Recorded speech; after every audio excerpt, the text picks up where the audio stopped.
A morning show that became a podcast is now a morning show with a podcast of the top 5 things that happen on their morning show. Dave and Darren in the morning on Planet 93.9. You ever been to Greece?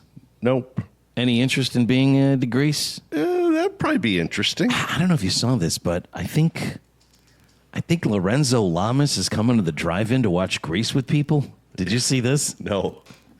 There's some event where they're going to be showing Grease. Now, I saw Grease in the theater a couple times. Uh-huh. But the country, no, I haven't been there. No. Yeah, I think it's some sort of traveling thing where Lorenzo Lamas and some of the people from the... And I didn't realize that Lorenzo Lamas was in Greece. Yeah, he played the high school kid. Really? I mean, they were all in high school. Well, a lot of the high school kids in Greece look like they're in their 50s. Well, they were. Mm-hmm. I mean, I'm sure he was probably well into his 20s as well.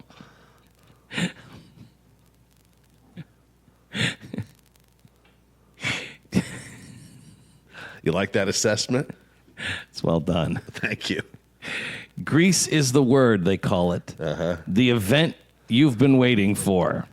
The original cast of Grease is on tour. Yeah. Imagine pulling into a drive-in movie theater surrounded by hundreds of Grease fans.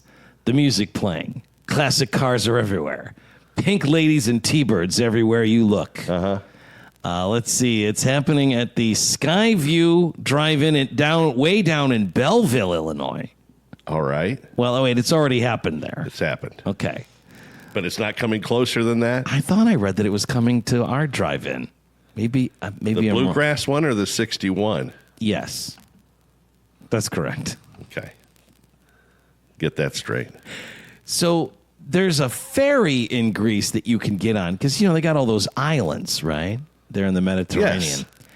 And there's a ferry that will take you from Athens to an island called Naxos. Naxos is there on the Aegean Sea. They say it's gorgeous. Yeah. You've got these ancient ruins, long stretches of beaches, beautiful, whitewashed cube-shaped houses, Venetian mansions. It's said to be stunning. Naxos is the largest and most fertile island in the Greek Cyclades. Long golden beaches, but you can't just drive there. You got to take a ferry. And the ferry is something they all call, locals and people who've taken it, they call it the Vomit Comet. Choppy waters, huh? Yeah, it's a little rough. You can see how Odysseus would be lost for such a long time. The Vomit Comet, stomach-churning rides have become a rite of passage when you make your way to the island. Here's one. It says, a week ago I was on the so-called Vomit Comet from Athens to Naxos and then back to Naxos. My advice to anyone who gets seasick easy, choose the biggest ferry you can find. Yeah. They say that it is a nightmare and that basically it's just people puking all over the place on the way to the island. They were going around fanning people, someone here says, handing out barf bags left and right. Yeah. Someone here says it's not even worth trying to get to the bathroom. Just puke over the edge. Conditions seemed calm at first, but minutes after leaving port, huge waves began crashing into the ship, rocking it violently back and forth as water engulfs all of the windows. Maybe not really a ship so much. Now, did you ever have any sort of seasickness when you were out there on Lake Michigan? No. Yeah. No. Good, but I had my sea legs because I spent so much time out there. Uh-huh. Now, having said that, I have discovered in the last couple of years when I go roller coastering, it does benefit me to have a couple Dramamine before I go. Oh. Because I think whatever it is in your inner ear kind of like the roads over time. Yeah, that could change with age. Yeah. So I haven't been out on a good sea voyage in a while. I haven't been out on the lake in decades. Big lake. Yeah. So a little Dramamine, I might do that preemptively these days. I had to take it wasn't a very big boat when I got on the submarine in Hawaii. Oh. They took you out there. That got a little nauseating. The sea was angry that day, my friend. I feel like I'm going to throw up. No, you'll be fine. Yeah, and I was fine. Here's another comment on the vomit comment. This woman says, I've never seen my kid's face go completely green. Yeah, green. I realize now that's where the cartoons get it from. Yeah, it actually happens. High-speed ferries can rocket across the Aegean at almost 60 miles per hour. So you are, getting there in a hurry. But, oh boy. Not soon enough. And they say in the summertime, the heat makes the sea even angrier. Uh-huh. So you don't want that. One passenger saw her trip to Greece with her best friend turn into a 6-hour fight for survival. 6 hours? Quote, the waves would make the boat jump and you would fly up a couple of inches. Passengers were desperately closing their eyes and passing around Dramamine. Yeah, it's not the ferries that are the problem, but the combination of speed, smaller vessels, and Greece's notoriously fierce summer winds. Well, I hope you didn't have a bunch of Greek fish in your belly. Oh, no. All-you-can-eat octopus before I got on a ferry was a mistake. Big mistake. What am I doing? What was I thinking? Okay. Thank you. There at the Midway Drive-In. The Midway Drive-In is in Dixon, Illinois. Okay. That's And, where they're gonna- this weekend you can meet original cast members Lorenzo Lamas, Yes. Barry Pearl. Now, who's Barry? Lorenzo Lamas played Tom. Why do I don't remember Tom? Tom was like maybe a love interest of Sandy's. Really? Before Really? Danny got her back. Barry Pearl, who plays Duty, Okay. Michael Tucci, who played Sonny, Yeah. and Jamie Donnelly, who plays Jan. They will all be there. Scrub. Whether you grew up with Grease or introducing it to a new generation, it's your chance to relive the music, the memories, and the magic in an authentic drive-in setting. Now they just hang out, and then once the movie starts, they kind of like get in the car. We're out of here. I wonder how that works. Let's get out of here. Give another $1. Let's get out of here. I wonder how that works. Your general admission ticket includes a chance to meet each of the original Grease cast members before the movie during a meet and greet, say hi, or tell them your favorite story about Grease. Oh, With no. a blank look on their face. Oh, no. You know what I liked about Grease was when the car flew for no reason at the end, and the whole movie was a waste of my time. You know what my favorite part was? When Olivia Newton-John put on those really tight black pants. I like that part. I like Star Wars. Everybody's just the weird kid from A Christmas Story. Do you like Grease? I like Grease.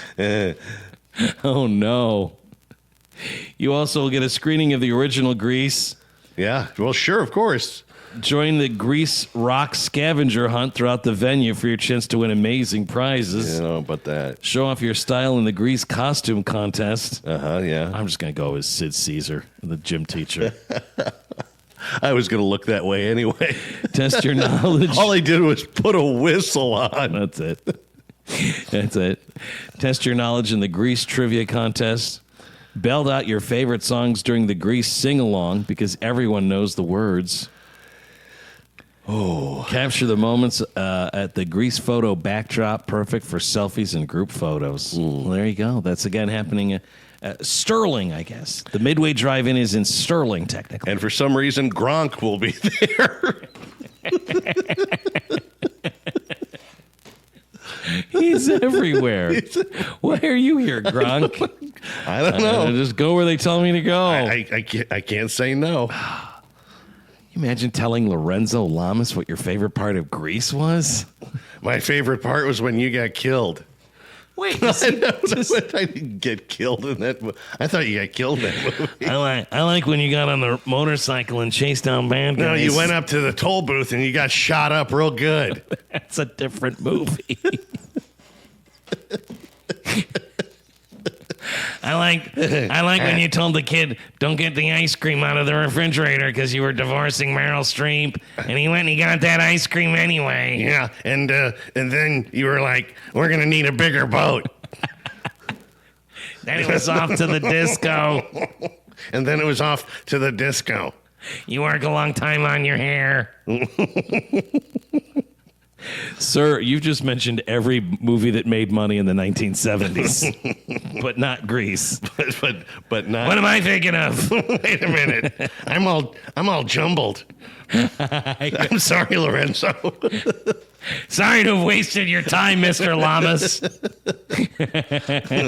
I'm really crossed up. Yeah. Oh. I like when you blew up the Death Star. I liked it when you said, wait till they get a load of me. My favorite part was when you went over to Italy and your wife was bragging about how she could speak English and drive the car. And the car blew up. And then it blew up real good. That's Godfather Part 2. Sorry to have wasted your time, Mr. Lamas. Mr. Lorenzo Lamas. I thought you were great as Tom. Was he must have been one of the T-Birds, right? No, he was just like the kind of the athletic stud. Oh, he's gosh, okay, yeah. He's 19 years old. I mean, do you know Gronk? Why is Gronk here? Okay, Tom was the jock who dates Olivia Newton-John Sandy. I have no memory of. Yeah, that's. I have no memory until Danny wins her back. I have no memory of that movie, other than I know I've seen it. I know what the plot is. I know I like when Dee Khan does the toothbrush jingle. That's a good. That's no, a that good wasn't part. her. Isn't that Dee Khan? No, that was the Jan character that does like the. Is Dee Khan? Dee Khan. Oh, she's French. She's Frenchy. Okay. So Jan's the one who goes, brush up, brush. Yes. It's a new Ipana. Exactly. Okay. Yes. I like when you do that toothbrush commercial. Lorenzo Lamas, what the hell are you doing here? Well, I'm in the movie too. I'm Tom. I was in the movie. I don't think so. Remember I had the Letterman jacket on and everything? Yeah. And then... Oh, that was you? Oh, criminy. I had no idea you were in that movie. And then you started playing Russian roulette. Wait, that's the Deer Hunter. We're just getting everything confused. Sorry to bother you. Sorry to have wasted your time. I just love a good movie. I went to the movies a lot in the 70s. I like when you made that mountain out of the mashed potatoes and your family thought you was going crazy. And no one thought you could beat Apollo Creed. Well, that's Close Encounters and Rocky you're thinking of. What? You were playing with your mashed potatoes. I liked when you were... I'm sorry. I wasted your time. Are they going to show the movie? I don't know what the hell I'm talking about. Maybe I never saw it. Wait a minute. Oh, that's right. I saw Grease too. Sorry to bother you. Where the hell's Michelle Pfeiffer at? Shouldn't she be here? No, that's Grease too. I'll show myself out. Oh, I'm sorry. That's like 90% of the fan interactions. People who are confused about the movie. I really like when you're in that boat with your grandson and you hit that rock.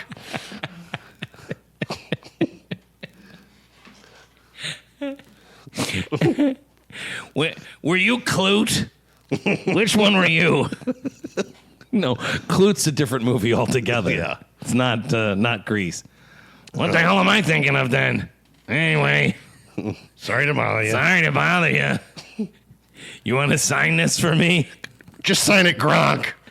This is a poster for the French Connection. Yeah, sign it. Just make it out to Gronk. Just right. I'm sorry on it. Your favorite morning show in podcast form. It's Dave and Darren's Top 5 Things. Johnny Depp is coming back To what? to our lives. Okay. There's a movie this Christmas called Ebenezer, which I believe is on Netflix. All right. Yeah. Yeah. And the idea is it's a prequel to A Christmas Carol. Yeah. The whole point of A Christmas Carol, half of that movie is a prequel of like his life beforehand. It covers a lot. Right. How much more do we need? You see him as a boy and Yeah. as a young man, like you see all of that. Yeah. So I'm not sure what the point of this Johnny Depp Ebenezer is, other than, Johnny Depp's going to be playing Scrooge, doing his Kentucky English accent for us again. Yeah, whatever that is. And now we understand that Johnny Depp is in talks to be in the new Pirates of the Caribbean movie. This would be Pirates of the Caribbean 6. Pirates of the Caribbean 6. I had no idea they made 5 movies already. I remember the first, 2. They haven't made one of these for over a decade. But he will be coming back as Captain Jack Sparrow. They said over the weekend at the D23, which is the big Disney hullabaloo where they announce all their projects. Quote, "We're talking with Johnny Depp. We're working on a screenplay, and hopefully we can get this done." The film would reportedly follow a protagonist played by Margot Robbie, with Jack in a supporting role. Other key cast members throughout the films include Orlando Bloom, Keira Knightley, Jeffrey Rush, and Kevin R. McNally. And which rock star do you have in it this time? Oh, right. Right, because, hasn't Paul McCartney and Keith Richards. Keith Richards, yeah. Well, he's just basically doing a Keith Richards impersonation, right? Essentially. Yeah. Hey, speaking of that Orlando Bloom, this has been bothering me for some time. Is that right? These commercials where he and Drew Barrymore are on a cruise. Well, they don't. Those aren't on TV anymore, are they? Oh, I see them all the time. You wonder why they're hanging out together? I don't understand. Are they platonic friends who go on cruises together? It seems like it. They're not a couple. I don't think so. They're just friends. Yes, but we vacation. They're mixed gender friends. We enjoy our leisure. And they're not there with their families. No. It's just the two of them on a cruise. I don't know that I think they've got separate cabins, but I'm not positive. Well, I would like that to be explained in these commercials. I'm guessing probably at least there's 2 beds. Is it one room with the 2 beds? Okay. I mean, it just made more sense, Is it bunk beds? Yeah. Do you put Drew on the bottom or on the top? I don't know. I have so many questions about the dynamic of Orlando Bloom and Drew Barrymore. Is there a tiny little ladder to the top? I mean, the vibe they have where the back and forth where they're giving each other the business on that boat. Yeah. It's very playful. But I don't see a lot of chemistry. There's no sparks. No. There's none. There's no Riz. No. It's clear they're 2 very attractive people who are friends on a boat. But I don't get the feeling that it's a love boat sitch. No, there's no Captain Stubing in the commercials. No. I think they're there just for the shrimp cocktail. Okay, which is fine. And it's already paid for. And she's like, it's all inclusive. I can't believe we're watching soccer. And he's like, we call it football. I don't care what you call Let's it. have yogurt. What's with her? She's Let's got have like a what?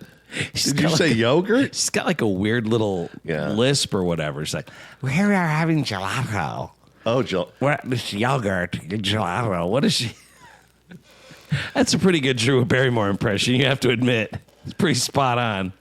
It sounds as though the gelato is like in your throat right now. It's like you're talking with gelato, and it Orlando, I don't swallow my food. I keep right here beneath my esophagus. Yes, at the high seas. The gelato has not made its way to your stomach yet, and you're still talking about it. No, I have it melted in my esophagus. Oh, Drew, you really are a feisty one. We watch football. We call it soccer. Let's get gelato. Is that? That's a pretty good Drew Barrymore impression. E.T. needs to phone home on a boat. I got some food in my throat. What? E.T. has to phone home on a boat? Is E.T. with them? I didn't see E.T. in the commercials. See, that'd be a better commercial. If it was Drew Barrymore and E.T., that would make sense. I wouldn't have any questions about any sort of sexual chemistry or what their relationship is. If it's E.T. on a boat, they're just clearly friends. Talking about how he wants to eat, Greek food at the Greek restaurant in the Mediterranean. That would make more sense than Orlando Bloom. Yes, it would. Because Orlando Bloom is he really the kind of movie star where people know who he is? Because then the whole joke is, that's funny. Like your name is a city in Florida. Yeah. I guess I never thought of that. Is that the reason why they're utilizing him? Because the boat's port is in Orlando? Orlando's in the center of that's right. the state. So that would landlocked, isn't it? That would be quite a trick. Yeah, that's right. It's the Disney cruises don't leave from Disney World. They're just branded that way. That's true. Mm-hmm. It's just like your name is Orlando. I can't believe how good my Drew Barrymore impression is. It's magical. Butterflies. Why aren't you E.T.? Why are you not E.T.? That's her question. She says that to everybody. She's quite put off that not everyone is E.T. How old was she in that movie? Like 5? Not very old. Do you know 5 that or 6? They told her that E.T. was real, and she believed it? Like, in that movie, she thinks E.T.'s a real living You know what creature. they should have called that movie? Mind Games. That's not funny. That isn't funny. You're lying to that little girl. Yeah. That little girl's job was to act like E.T. was that. real. But Steven Spielberg said, we just thought it'd be easier if Drew thought it was a real always monkey from Mars or whatever the hell he is. Take the easy way out, Steven Spielberg. That's always your answer. Yeah, I want them to redo that commercial with E.T. in place of Orlando Bloom. Or E.T. in place of Drew Barrymore. If it's Orlando Bloom and E.T., again, I wouldn't have questions about the dynamic like I do now. No, but that's a nice little spin there, too. No one saw that coming. E.T., can you believe how incredible this gelato is? And he's just like, where's the bathroom? E.T. has to go potty. Look at this beautiful American architecture as we watch football here in this sports bar. When can we get in line for the buffet? A lot of divorced moms on this cruise. E.T. go cruising. Okay, all right.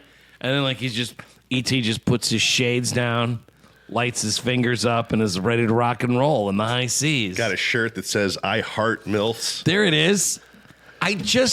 Whenever that commercial comes on, I have more questions about the Drew Barrymore, Orlando Bloom dynamic than I have any interest in ever going on a cruise. I think they're spending a lot of money to give me a message that is not the message they want to deliver. Quite frankly, what they're doing is just confusing me. That's it.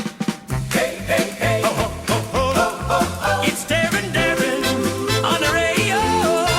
On Planet 93.9. Dave and Darren in the morning. And we're getting text messages from people who have gone on Disney cruises. Yeah.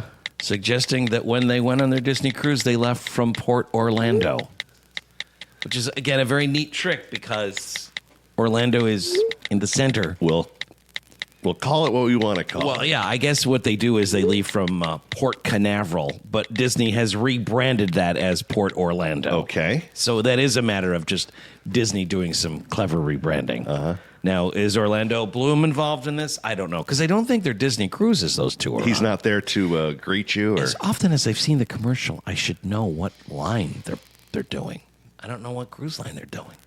I don't think it's a Disney cruise. And though. it is a commercial for a cruise. Yeah, you're saying you don't see it ever, huh? I've seen it. I just haven't seen it in some time. Oh, I see it maybe 5 times a day. Is that right? Could be maybe that many. Are you watching it now? No, you're not watching it. No, not now. Not now. Earlier this year, there was a feeding frenzy of swimmers who were enjoying a leisurely summertime swim when they were attacked by a school of piranhas. My goodness. Massive piranha frenzy leaves over 40 swimmers injured. It's like what nightmares are made of. Just when you thought it was safe to go into the water. Did piranhas show up in more than one James Bond movie? I feel like it's just the one. Just the one? Yeah. Yeah. But Because I can see the piranhas working in like any of the James Bond movies. this was earlier this summer in Argentina. Now, keep in mind, summer in Argentina is winter when it's here. So this was back in February. Vicious piranha attacks sent swimmers fleeing a popular river in Argentina. Dozens of people injured. At least 46 swimmers were hurt while swimming in the Parana River. That's the name of it, and you're in there swimming? Well, Parana is not piranha, but they do sound Close very enough. similar. So they were swimming in a popular river to swim in. And I'm guessing if you're in Argentina and it's a popular river, it's probably a popular river because there aren't piranhas in it. I'm guessing. Yeah. But there were. There were. And these piranhas, again, No, isn't that just the started idea feasting. the idea behind a piranha, though, right? Or a school of piranhas? Yes. Is that they're just going to strip you down to nothing, right? That's what I remember from Speed Racer cartoons. Whereas a shark is going to bite you in half, the piranhas are just going to strip you of everything. Right. In the Speed Racer cartoon, I think they throw a cow in the river, and then the next thing you know, it's just bones, like almost instantly. Right. They just they clean you up. So this, again, happened earlier this year in Argentina, where there were piranhas. They go swimming, and the piranhas, just start devouring everybody. People survived, or Yeah, somebody lost a finger, I guess. But other than that, most people just went to the hospital and they had some bites that they had to deal with. It was not, no one got devoured whole like in the cartoons or the James Bond movies. Now, you hear a story like that and you think, well, thank goodness we live in a country where piranhas are not going to be an issue. until now? Not so fast. Not so fast. Because a kid in Philadelphia just caught a piranha. 8-year-old fisherman in Pennsylvania hooked a fish that really does not belong in Philadelphia. Now, you didn't fish for piranha when you were that age, did you? Well, no, because... Can you imagine if that piranha got a hold of your banquet chicken? Been nothing left of it. It's true. No, piranhas don't exist in the Great Lakes, or at least they're not supposed to. Right, not supposed to. Seamus Coffey was out bass fishing with his dad when he reeled in a pretty good-sized red-bellied piranha. His dad says they were baffled because they couldn't figure out what kind of fish is this. A mean one. And then Seamus, who's 8, was like, well, I've seen YouTube videos. This is a piranha. And I bet I'm the 8-year-old, and I've got to explain what's going on here. That's what happened. Move. I imagine... You know what? Move. I'll take control of this from now on. I think if I were in the dad's shoes and my kid brought in a weird fish and said it's a piranha, I saw it on YouTube, I'd think, okay, you got to we got to rein in your YouTube watching because there would not be a piranha in this lake. But there was. Yeah. That's exactly what this thing was. State officials confirming that this was indeed a piranha, and they suspect it was dumped by someone who had it as an exotic pet. Yeah. I have this piranha, now I can't take care of it anymore, so I'm just going to put it in the lake. Terrible idea. Big lake. A spokesperson for the Pennsylvania Fish and Boat Commission warns that releasing such animals can disrupt local ecosystems, and it's probably the worst thing you can do for a former pet. If you have a pet piranha and you can't take care of it anymore, Yeah, what do you want me to do with it? well, don't put it in a lake. The family, the kid and his dad who caught the fish, the Coffee family, they chose not to return the fish to the water, and they say they disposed of it humanely. And I think we all know what that means. That was the quote from the dad. I'll call him Mr. Coffee. Mr. Coffee, that's right. Yeah. Now, are you thinking if you release just one fish into the lake? Yeah, how is that going to reproduce? This has to happen all the time here, I imagine. People have piranhas and you don't want to kill your pet fish, so you just let it loose in the Mississippi River, right? Thinking, oh, it'll at least live a life for a while and then die on its own. There have to be two of the fish for it to be a problem, right? Typically, that's the case.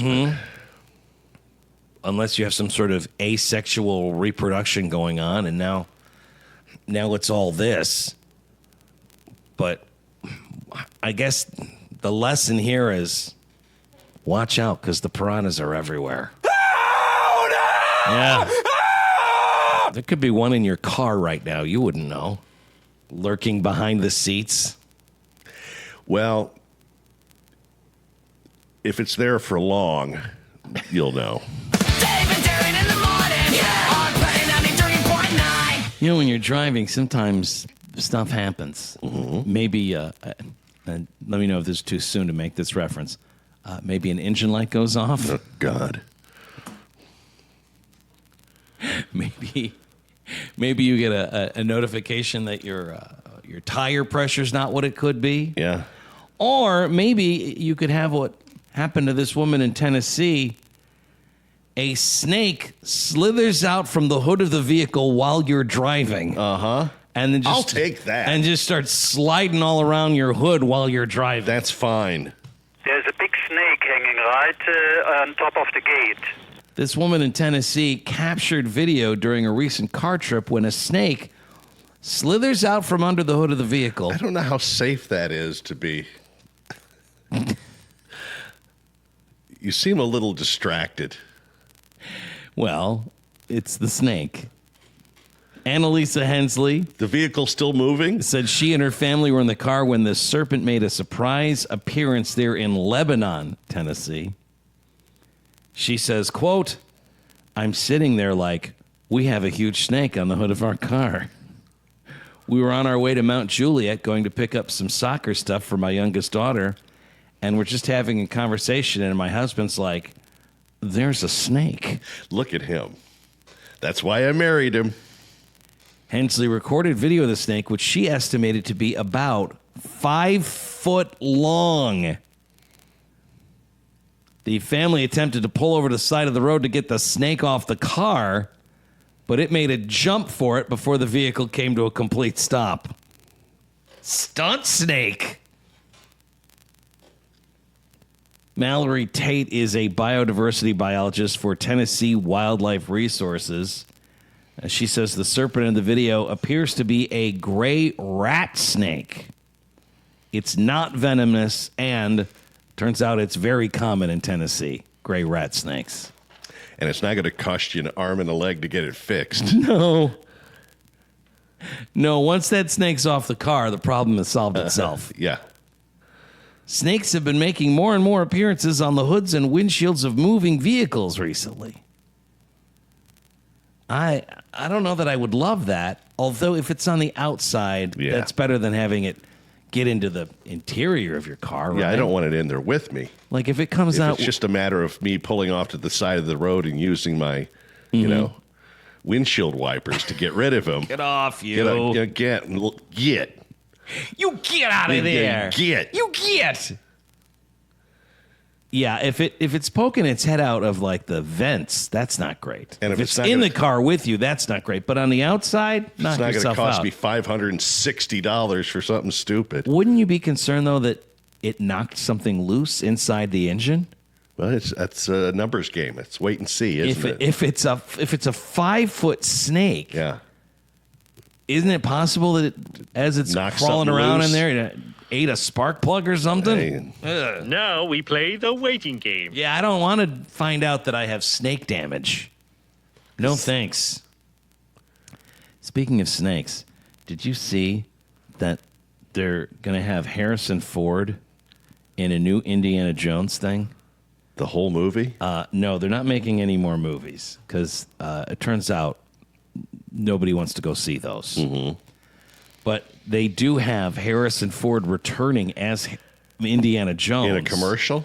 No, it's going to be for a ride at Disney World. Harrison Ford will put on the fedora one more time. They don't have enough footage that they couldn't just create something? Fair question. 84-year-old Harrison Ford will once again don the fedora for a new attraction at Disney World's Animal Kingdom.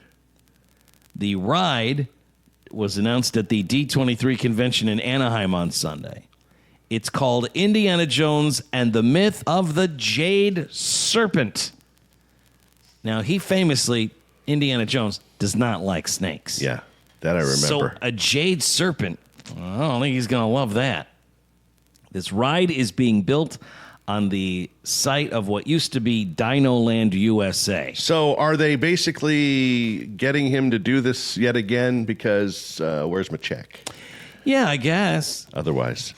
He said in a pre-recorded message, quote, "Soon it'll be time for his next ride, and I'm pleased to share that for the first time ever, I'm the actual model of the Indiana Jones animatronic, fear of snakes included.